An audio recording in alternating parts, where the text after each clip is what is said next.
Executive Director, Zakat and Sadaqat Foundation, Sulaiman Olagunju, joins me on the news for more on this. Good to have you join us. Yeah, good afternoon. It's nice meeting you.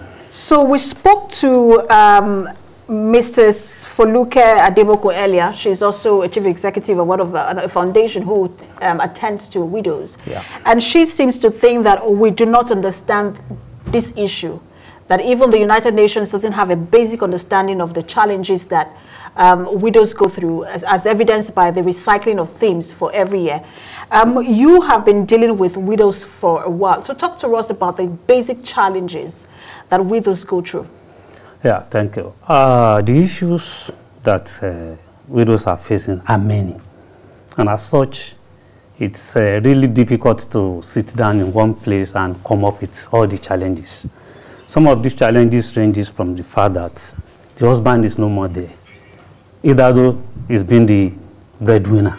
But since he has left, so there's huge gap in terms of interaction with another party. So the woman in question is actually left with herself and her children.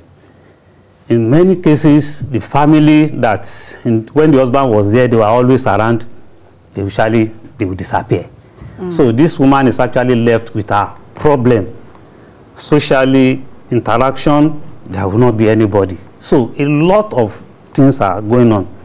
To take care of herself and the children is another huge problem on its own. And nobody seems to care about what is happening to the widow. And that is bulk of the issues that the widows are facing. Integrating them back to the society is another huge challenge. Immediately they see the woman, everybody feel like, it's a sort of stigmatization come up, because she also feel, hey, how do I couple with all the cultural beliefs that we have? When somebody lost his husband, the next thing is one sort of culture that you have to shave your hair. I've never seen where you lose your husband, you are in pain. Another thing is you lose your beauty. So all these are coupled together are the issues that are actually facing the widows in our society, which we actually need to work on.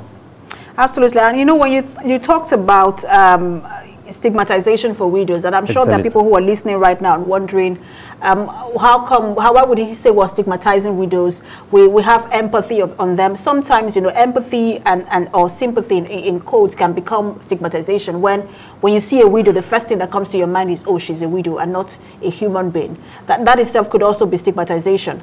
And you'd also mentioned issues around, you know, traditional beliefs.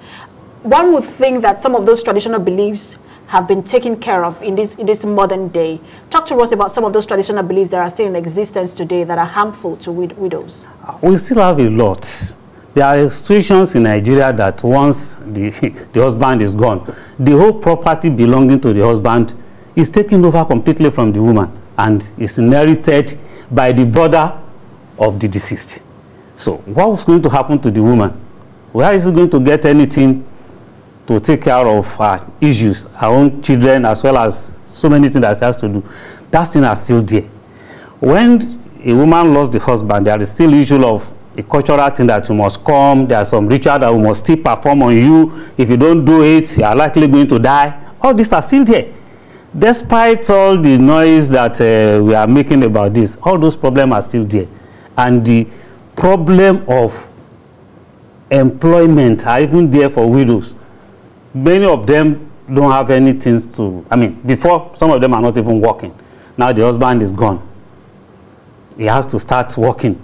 He has to start learning those trades that she has not been doing before. All this call for empathy on our side to see how best can we actually bring them back and integrate them back into the society. These are the issues that we have with the women. And there was a viral video recently of a family member who wanted to marry his brother's wife thereabout, and they went to, a man died, his family went to destroy the woman's shop because she refused to marry you know, someone from the family. It's still there. And you know what, it was appalling to think that such things still exist.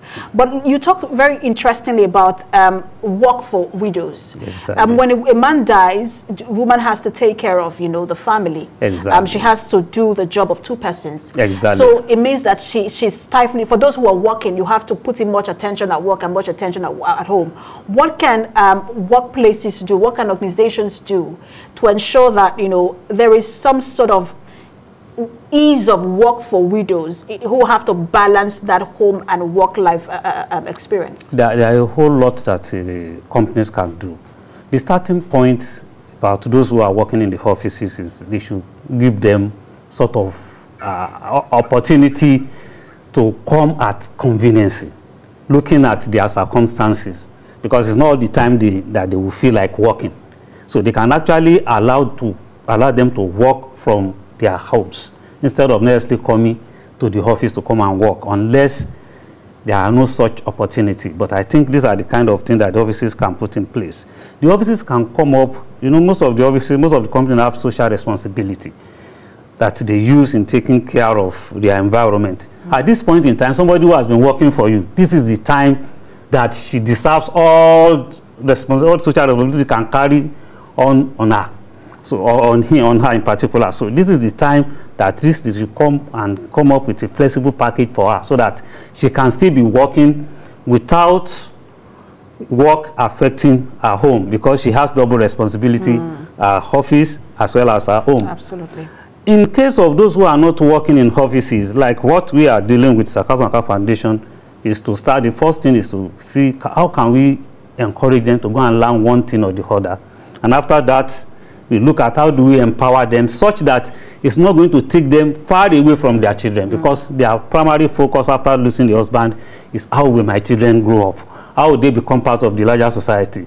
So things like that, after the training, you empower them with fund, and then you ensure that they are properly monitored so that the fund will not just go down the drain.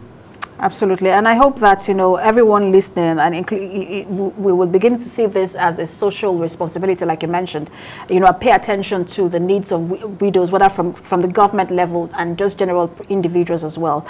Executive Director of Zakat and Sadaqat Foundation, Sulaiman Olagunju, thanks for talking to us. Thank you for having me.